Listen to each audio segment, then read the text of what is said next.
Class 9, Chapter 7, Menstruation. In this chapter, we are going to study about the area and volume of two-dimensional object and three-dimensional object. While we are finding the two-dimensional object, we can be able to find only the surface area of the objects. And then that is a plane figure. Two-dimensional is a plane figure. Then we are finding the three-dimensional object means then it is a we can able to find out the surface area and also the volume of the object, that is in three-dimensional. First we see what are the two-dimensional object, that is two-dimensional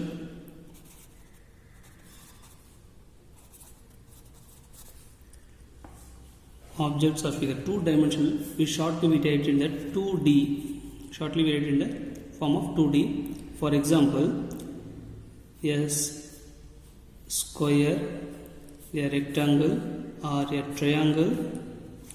In the plane figure or two-dimensional object, in two-dimensional object we can find only the surface area of this object, because here we can able to find only the length and breadth or height and breadth. This is the two-dimensional objects. Here we have to find the volume means we need the height. In a plane figure, imagine it is in a paper, we cannot, the paper is a two-dimensional object. In paper we can be able to find only the breadth and length only, right? The height is not possible to find out. So the volume of this paper we cannot be able to find in a two-dimensional object. So the two-dimensional object examples are the plane figure, that is a plane figure. Now three-dimensional object.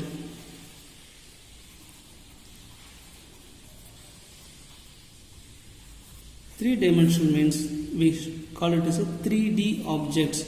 3D objects means instead of square we have the cube box like this. Instead of rectangle we have the cuboid box like this. For example, a chalk piece box or geometry box like this. Or imagine it is our classroom itself is a rectangle shapes.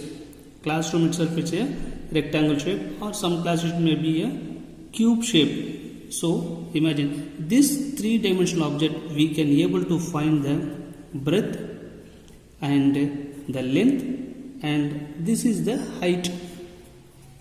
So we can able to find here length, breadth and height. So in three-dimensional object we can able to find both the surface area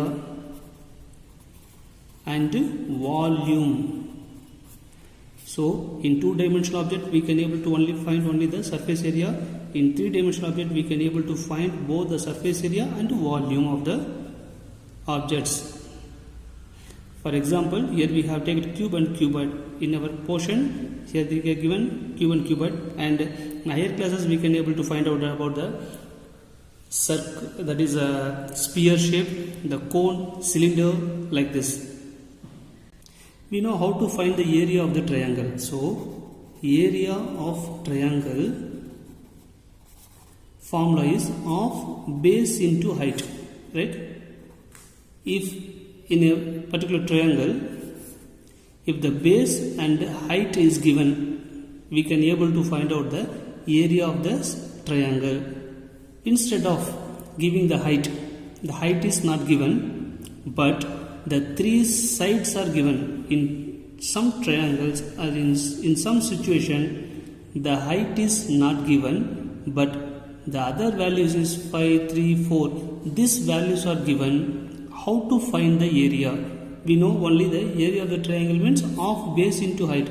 If the height is given, we can able to find. Otherwise it is not able to find out, right? Now here in this situation the Heron's introduce the formula as we call it as a Heron's formula.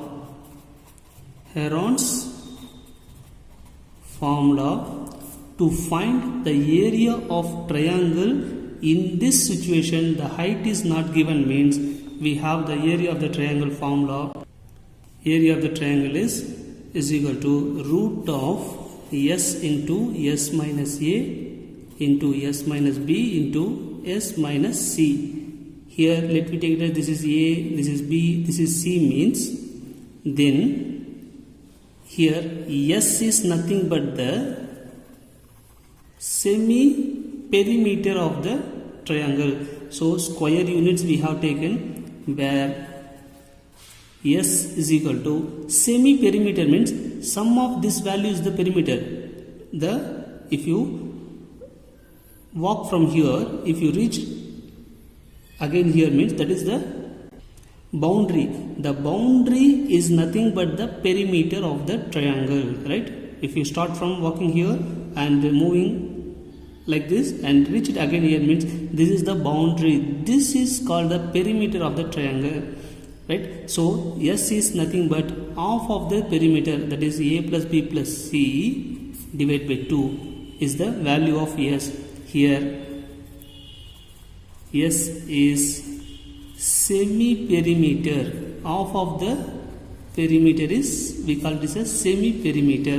So in this situation the height is not given, only the sides are given. In this situation the Heron's has introduced the formula, right? Root of s into s minus a into s minus b into s minus c square units. S is the semi perimeter of the triangle. Suppose the given triangle is a equilateral triangle. Equilateral triangle means we know that all the sides are equal. This side, this side, this side, this all the sides are equated by equilateral triangle.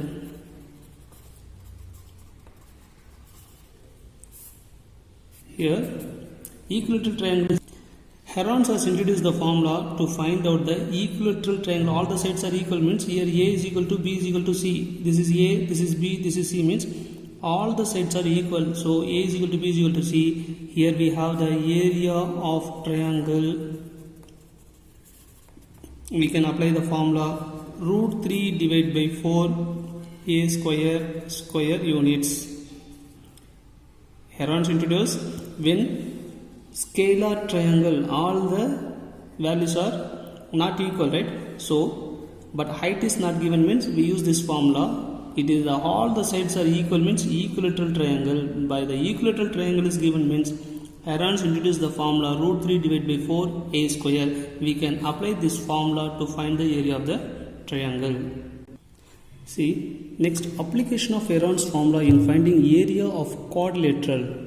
When the quadrilateral is given, we know that quadrilateral means 4 side enclosed figure is called a quadrilateral.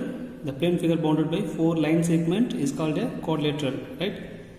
By this we want to find the area of the quadrilateral means just divide this quadrilateral by a line, the diagonal or the line into a 2 triangle. It will be divided into 2 triangle. Now applying the area of Heron's formula, we can find out what is the triangle ABC and what is the triangle ADC. So the area of the quadrilateral is equal to, so area of the quadrilateral ABCD is nothing but area of the triangle ABC and also area of the triangle ADC. So area of triangle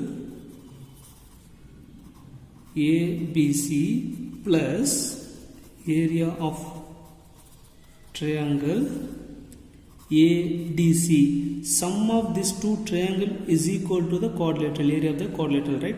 So by using the Heron's formula we can able to find the area of the quadrilateral in this method. Thank you, students.